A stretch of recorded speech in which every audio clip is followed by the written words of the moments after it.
The series finale of Gen V teased up the final season of The Boys by teasing a huge resistance to Homelander's power grab. But what is Sister Sage's actual plan? Is she secretly working for the Resistance? We're going to go over all of that and more because this is all of the Easter eggs, references, and little things you might have missed in the finale of Gen V. Welcome back to ScreenCrush, I'm Ryan Airy, and the title of this episode is The Guardians of Godolkin. Now, if you remember, originally this was a title that the Vought publicity machine gave to Marie after Luke's death. So currently we're testing The Guardians of Godolkin. And after the bloodbath in the Season 1 finale, Vought used the title for Sam and Emma to reframe them as superheroes. So what we've seen is that in the past, this title was used as a way to control the students. But in this episode, they break free from that control of the institution and they actually save the school, becoming the true Guardians of Godolkin. Now, it's also important that this episode is when Marie learns to work with a team. So she goes from being the sole Guardian of Godolkin to being part of something bigger than herself. Now, we're going to talk about this episode's theme of control that extends to the whole season as we go through the video. So the episode picks up right after the flashback that began this season, set to Frankie Valli's I Can't Take My Eyes Off of You. Now we see that after Godolkin couldn't hit the fire alarm, he injected himself with Compound V, and notice that even before the fire hits him, his skin starts to scar, an effect of his mutation that we see later on when he overtaxes his powers. And this takes us to his vessel, Doug, who's coughing up blood and has a broken arm. So without Godolkin's influence, Doug's body is showing weakness. And this is because Godolkin was never able to actually feel his pain, because as he says later, like living inside a condom.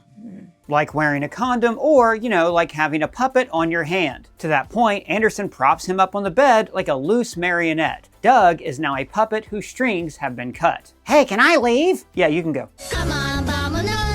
We learn that Godolkin looks young because he took V1, the original version of Compound V that was developed in World War II. Remember, we saw that Godolkin was friends with the Nazi Frederick Vought, who gave this formula to his wife, who later became Stormfront. And it's also the formula that kept Soldier Boy young, even though he's 100 years old. And by the way, how great is Hamish Linklater in this scene? You really feel like he is two completely different people. I'm the second puppet. The first one is dead. I knew I could just climb inside you so easily and you would give up. Like, it's so weak. He talks about how he was ensnared when he was a VCR repair person. I just say right now? VCR, it's what you watched movies on before phones, like this. Oh, is that what that is? I just thought that was a book that only robots could read. And then Marie claims that her powers are too spent to help poor Doug. I'm due from Godolkin. I can try again in a few hours. Thank you for trying. But as we find out, that's BS. The season has established that Marie's powers are tied to her self-esteem. And as we see later on, she's gone back to having low self-confidence. She's just too powerful. No, I'm not. And this is a good time for me to remind you guys that this show is very political and it's meant as a satire. So we are going to be talking about the creators' intentions of the series. I know talking politics these days is a really sensitive issue, but it doesn't have to be. I think we all need to stay informed about the world around us, but that's not always easy to do. I mean, mainstream media sites do have a profit bias. They want to keep us angry and engaged, so we keep clicking and watching more ads. And then there's the really shady actors who flood the algorithm with fake news so you don't even know who to trust. And that's why if you want to cut through that bias and hear the real news, I recommend Ground News. They're the sponsor of this video. Ground News is an app and website that gathers related articles from across the world and puts them in one place. But they give you the context about that source's political leaning, their reliability, and their ownership. This means that you can see through the bias and think critically about the news you consume. For instance, here's a story about New York Attorney General Letitia James appearing at a rally for Zohra Madani. Now, sources on the right make a point to say that she is indicted and rallying for a socialist, while sources on the left highlight her fortitude, quoting her saying, "I fear no man." I can see how many sources reported the story, how many of them lean left or right, and most importantly, who owns those news sources. And that way, I know who has an angle in telling the story a certain way. They've also just added this awesome feature that includes podcasts that talk about the news. And as we know, podcasts are playing a larger role in our politics and government. I also want to know that the news isn't trying to sway me one way or the other. So they have a blind spot section that shows you the stories that each side is ignoring. For instance, Joe Biden said that he's deeply grateful for the work that Trump did ending the conflict in Gaza. And that story is almost completely ignored by the left, while sources on the right mostly ignored the story about Ukraine accusing Russia of attacking UN aid vehicles. Using this feature gives me a better rounded view of all the news and not just the news that supports my existing bias. Ground News is an incredible resource, and I have been looking for something like this for years. I like it so much, I subscribe myself. So I highly encourage you to check them out. If you go to groundnews.com/SC or click this QR code, you'll get 40% off their Vantage plan, which includes unlimited access to every feature. Now, your subscription is not only going to help out our channel, but you'll also be supporting an independent platform that's working to make the media landscape more transparent. Now, back to Gen V. Doug and Jordan bond over what it's like for him to control you. I tried to fight back, but it was like I was in a box inside my own mind. Like being in the backseat of your own car. And this is exactly how Bruce Banner described life with the Hulk in Thor Ragnarok. In the past, I always felt like Hulk and I each had a hand on the wheel. But this time, it's like he had the keys of the car and I was locked in the trunk. And just as we learned that Godolkin is too weak to control Marie, we transition to his arc for the episode, Evolution and Leveling Up. We hear the Lovin' Spoonful's Daydream, a song about being free to walk in the sun and be with the person who you love. And this is what Godolkin has dreamed about really for decades, finally being able to feel and taste again. God, no wonder the guy almost killed himself last episode. And no wonder he was obsessed with finding Marie at the start of this season. If you really want to be a help, find Marie Moreau. She was a key part of Sage's plan. What's her plan? Well, later, Sage talks about Phase 2, and I wonder if Phase 1 of their plan was to get Godolkin healed. Now, it's very sweet here that Sage seems to be genuinely motivated by love for this man. In The Boys, we saw that her intelligence makes her feel alone at all times, which is why she has to lobotomize herself for a hookup. But Godolkin is somebody who is so intelligent that she can actually fall for him. Now, we are going to talk more about her plan and Phase 2 later in the video, but for now, she's more than happy to share her foodie passions with him. Wait till you try boba. Remember, in The Boys, we saw that when she lobotomizes herself, she loves to eat junk food. Now, it is very sweet to see how love-struck Sage is. She's usually very calculated, and she sees everyone in The Boys as her like dominoes set up to fall. But here, she actually really cares about Godolkin and wants to have a future with him. But when she asks about moving into her apartment in Vought Tower, he acknowledges that this new version of her is not quite right for him. I've never seen you like this. So vulnerable. Honestly, it's kind of a turn-off. And I think he means it. He is so obsessed with strength that when she gets even a little bit clingy, he probably decides to make his own plans without her. Now, Godolkin wants to initiate a purge of the student body, which will also help him to level up his own powers. And I think that part of the reason for this is so he can prove that he does not need Sage. I mean, like he said in the last episode, It's annoying how smart she is. he does not want to be second place to Sage or Homelander or anyone else. This is true fascist ideology. There can only ever be one ruler. There is but one Master of the Ring, and he does not share power. Exactly.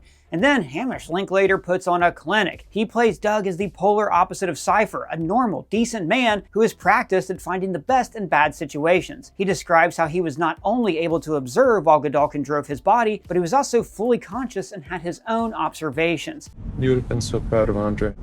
Tell me. I mean, I just love that kid. I loved this scene and how it gave Polarity the emotional catharsis that he needed to finally process the death of his son. Your son is the greatest hero I've ever seen. All he ever wanted was for his kid to be better than him. And once Doug's narrative purpose is done, so is he. So Black Noir 2 takes him out. Black Noir 2? Yeah, remember, Homelander killed the original Black Noir, and this guy is another supe actor who has replaced him. There's actually some really funny symmetry here. Black Noir is the second puppet for Vought and Sage, and he kills Doug, who is Godolkin's second puppet as well. And then there's this hilarious moment where he takes a selfie, because as we find out later on, he's a huge fan of Polarity's craft. Meanwhile, Marie is back to self-loathing and hating herself for being manipulated. I'm never going to be anything more than a girl who cuts herself when she feels sad. And this is where Marie learns that finally she is stronger when she relies on others. And when Emma said, if you guys weren't around, I'd probably be puking my guts out and scarfing 16 pizzas. Part of my brain is like, That's a great idea. Do it. man, I really felt for her there. Anybody who's ever struggled with an addiction or a mental disorder or any kind of pain can relate to her exact same feeling. But Emma found her way through it with the help of her friends, so she is able to help relieve Marie's similar feelings of shame and self-loathing. And once Marie can overlook her own problems, she forgives Kate in this beautiful scene where she fixes her brain. I'm sorry. Oh my God, I forgive you. Marie. Then Kate is able to read Marie's mind and she sees just how sorry she is. And also she sees firsthand how much she hurt Marie in the past. So right here, two of them are like a circle of shared emotions. This is a symbol of unity and teamwork, and it's a crucial step to Marie's final evolution, accepting that she needs help from a team. Oh, hey, did Kate's hand grow back? Oh, like, did Marie heal her hand? I don't know. I mean, they didn't show it, but probably. I mean, I think she can do that. She can heal, like, hands and stuff. So across the school, students are watching Godolkin's video, including Justine, who would love to have her chance to level up in the rankings, while people like Good Guy Greg and Bushmaster look worried. See, Godolkin is baiting the kids by telling them they can be in the top 10. And by the way, he's not wrong. If they do prove that they are strong, he'll let them live and they'll survive to the top 10. But I want to point out the important symbolism here. Godolkin shares his name with the school. He is the literal embodiment of the institution. In the first season, the show is a metaphor for how colleges use and manipulate student athletes to earn money. But this season is about the school and the older generation using and manipulating the younger generation to do what they want. In other words, this entire season has been about control, whether it's Vought using the kids to become child soldiers or Godolkin using the kids to be part of a PR machine for the school. Think about it. The villain mind controls others, and the heroes have to slowly learn self-control to overcome their own mental disorders. So here, where Godolkin offers the kids fame, fortune, and a spot on the 7, it's just another element of control. And we can also relate to that in our own lives. In high school, we're told to get good grades so we can go to college. But why do you go to college? You go to college to make money. Everything in our system is designed to use money and fame as a lure to control our actions. But this scene also touches on another important theme of the season: real versus fake. The school wants the Guardians to project a fake image, while the heroes are always struggling to feel and show something real. And this was symbolized by Cypher, a fake representative of Thomas Godolkin. And this whole scene with the phones illustrates that theme. Godolkin says the school has been lying about him, creating statues and saying that he's dead, but he's about to show them the real Thomas Godolkin. He was hiding behind Cypher, but now he's offering fame, a fake life, as a way to bait and kill these kids. But then Marie counters with her own, very real social. No class, no rank is worth your life. And remember, she rejoined the school by crafting a very fake social post. No joke, fam. Things were tough for a minute. So this has been her arc this season, to finally believe in herself enough to become a leader and be real with the people who admire her. But this is not going to work on everyone. As typical in the boys universe, everybody is divided into two sides. To ambitious kids like Justine and Rufus, Marie is just being self-serving. They're going to think that she just wants to preserve her spot in the top 10 and doesn't want them for competition. And I want to remind you guys of our Boys and Gen V parody merch. We have the God You shirt, Billy Butcher as Punisher in his first appearance, Soldier Boy as Captain America in his first appearance, and my personal favorite, the Nirvana Baby as the Laser Baby. Shopping our merch store helps to support our channel, and you can also become a member and earn free stuff. Links are below. Now at the frat house, Sam tries to warn Rufus, and Emma says, A 1,000-year-old guy rises from the grave, takes over, and just Lebowski chill, bro? referring to the famous Jeff Bridges character, Mr. Lebowski. I am not Mr. Lebowski. You're Mr. Lebowski. I'm the dude. After Rufus uses his powers to pull a mean frat prank, they wake up with a picture of the Deep behind them, since remember, he is one of the elder statesmen of this frat. He actually made a cameo appearance a couple episodes ago. And I think this Homeland poster behind them is advertising maybe some kind of Axe body spray. It's another example of how Homelander's image has slowly become more and more prominent in every episode, reflecting how he's taking over America and plastering the country with his image. And in the Danger Room, Sage is wearing a Detroit shirt because that is her hometown. Godolkin assigns himself the same button test that he gave to Jordan and Marie earlier this season. So this is really important. He could have easily made himself the Vicor in this situation, the guy who stops the students from pressing the button. But instead, he's trying to train himself, so he wants the students to try to stop him. And before the test, this girl points out, Not anymore, sir. He doesn't have a dick. which is true. Marie blew it up last season, and actually, maybe now she could heal him and bring it back, but she won't. Rufus tries to call himself a polymath, someone with a wide range of skills in many disciplines, but really, he's a douchey frat bro whose one power is to be a living forget-me-now. So in this scene, think of Godolkin like an old crotchety man who thinks the newer generation's too soft. For instance, this girl has a useful power, but he admonishes her for wasting it doing improv comedy. And while Godolkin is using the students for his own self-improvement, the students are practicing the art of forgiveness and teamwork. Jordan forgives Marie. She's also forgiven Kate and Sam this season, but she does finally realize that Marie does not see her as an equal partner, so they have to agree to just be friends. Now, one of my few gripes about this episode is that like twice in a row, characters just run up to them. It's like phones don't exist all of a sudden. In the seminar room, which like I said is similar to the X-Men's Danger Room, Godolkin admits that he wants to become as powerful as one of his Odessa subjects so he can control Homelander. And he resents Homelander because the Odessa project was meant to create the next generation of a superhuman, but he sees Homelander as just weak-willed. For instance, he name drops Deep in the Firecracker as lame soups in the 7 and blames Homelander for their membership. Homelander is so fragile. He's so fucking weak. And this also echoes Stan Edgar's opinions of Homelander. Homelander is a gaping abyss of deep need and sociopathy. And this cuts to the core of who Homelander is. The strongest man in the world is also the weakest because he craves and needs the approval of others. But Sage says, our plan.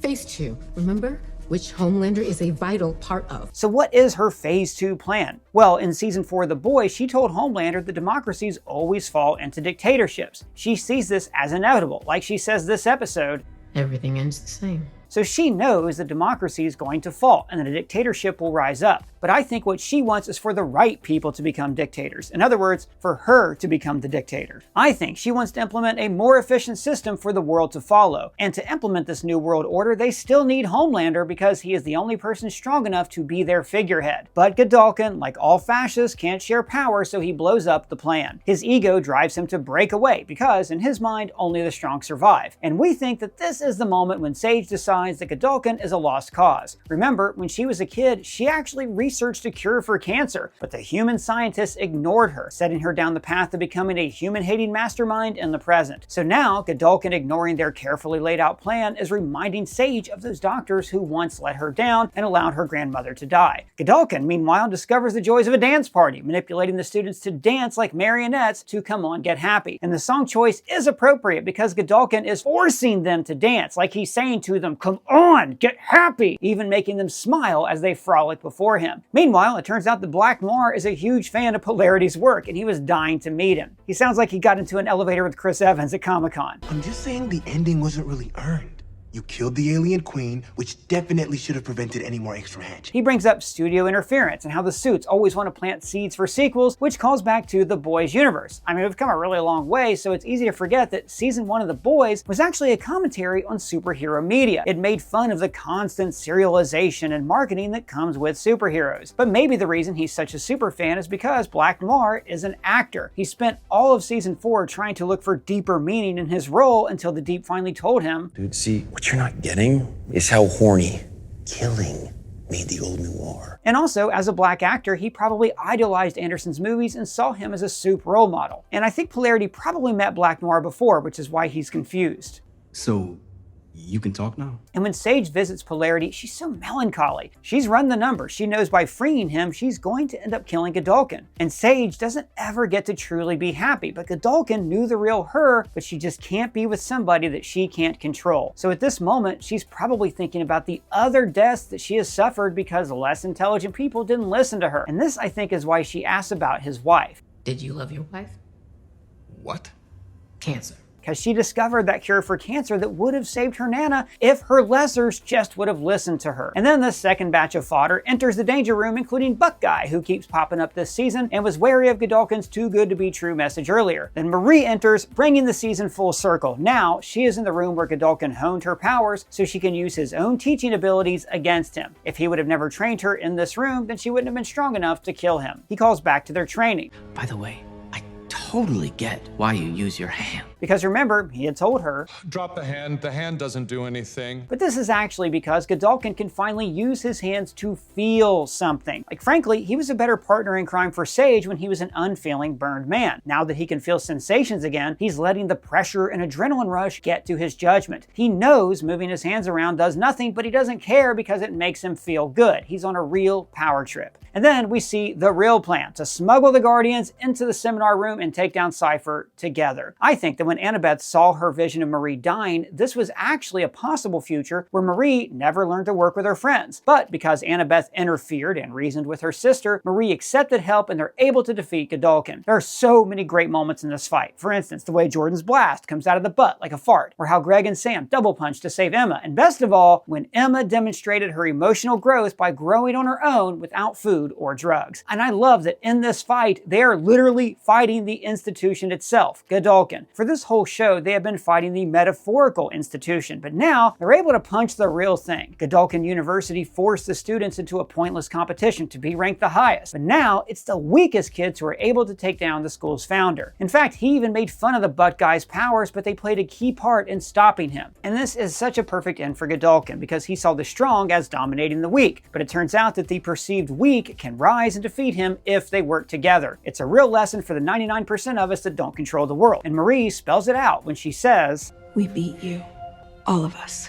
Even the useless ones." Now Allie, who is the lamest Supe, holds him down while Harper steals his powers. But before Marie can bust him like a goat, he takes control of her body. Then all the blood rises, just like in Annabeth's vision, and he's making Marie relive her worst nightmare. Once again, she is using her powers to kill her family and the people that she loves. And in a season that is all about the system trying to control the students, they're finally saved by one teacher who lets them make their own decisions. Polarity interrupts his mind control and she pops his head. Now we've actually never seen Marie do this before. Obviously we saw Victoria Newman do it many times, but we've only ever seen Marie blow up Kate's hand. And did the hand grow back? I'm telling you, I don't know, but I am wondering if like the whole Doug from Blockbuster thing could have been a reference to our Doug, and if it was, thank you for doing that, and if it wasn't, sorry if that sounds egotistical, but you know, recently we were referenced in Ironheart, so I thought, hell with it, we might be in the boys universe too. If you work on the show, let us know. Afterwards, Marie says, "That was for Andre." Which is a great tribute to the late Chase Perdomo, who died far too young before the season started filming. Polarity then tells him to leave because Vought thinks they're Starlighters, and Marie boldly takes a stand.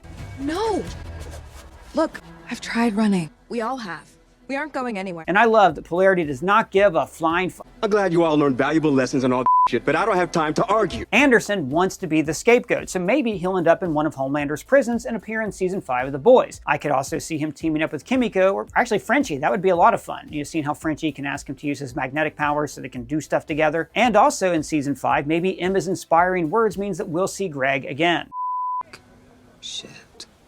So, the team is on the run, looking for Stan Edgar's compound. Emma tries to give them directions, but Sam points out, Pretty sure you were in my pocket. which is true, she wouldn't have been able to see anything. And there's another fun detail that Jordan changes to a boy so they can pee outside, before we get to this incredibly moving conversation. Marie tries to pull the Lassie trick with her sister, telling her to go away for her own good. But instead, she embraces her sister and says, "You're a hero, Marie." Remember, this is the whole reason Marie wanted to go to God U and join the Seven. She wanted to show her sister that she was a hero so they could be together again as a family. And then, of course, the lights flicker as Starlight lands. And remember, she mastered the power of flight in the final episode of The Boys, season 4. And then we also get, this is so cool, a surprise appearance from A-Train. Now, the last time we saw him, he was trying to get Ashley to run away with him. I loved this A-Train reveal. Remember, all the way back in season 1, episode 1, Marie and Annabeth's dad were talking about how Vought had just let the first black man into the Seven. The family took pride in A-Train getting into the premier superhero team, although we know that A-Train was a corrupt douchebag whose drug use would kick off Huey's story in season 1 of The Boys. Robin?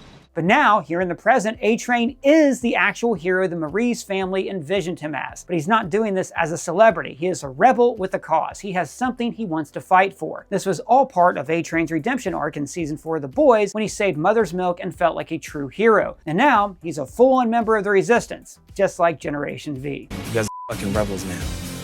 Let's act like it. And this is so awesome. I mean, The Boys season 4 ended with all of the boys except for Butcher getting hauled in by Homelander's forces. So who's left in Annie's Resistance? There's A-Train, the Gen V crew, Stan Edgar and Zoe, who can also rescue the boys from Vought and the Seven, all while Billy Butcher is out hunting Supe solo and trying to resist a tumor monster in his head. It's a weird sentence. There are actually so many storylines from this season that they're going to wrap up in season 5 of The Boys. And after The Boys is over, could we see the Gen V crew appear somewhere else? Maybe in season 3 or a new spinoff, because I doubt if they're going to go to college after all this happened. But for me, the big question mark is Sage. What is her end game? How does all of this fit into her plan? Does she actually want to take control of the world, or is this all just part of her plan to rid the world of superheroes? I want to know your thoughts down in the comments, or you can find me and Ethan Ing, who, by the way, did a great job researching and co-writing this whole season of Gen V. We are on socials, or you can find us on our free-to-join Discord server. Thank you guys for watching all season long, and I'll see you with The Boys season 5. And if it's your first time here, please subscribe, smash that bell for alerts. For ScreenCrush, I'm Ryan Airy.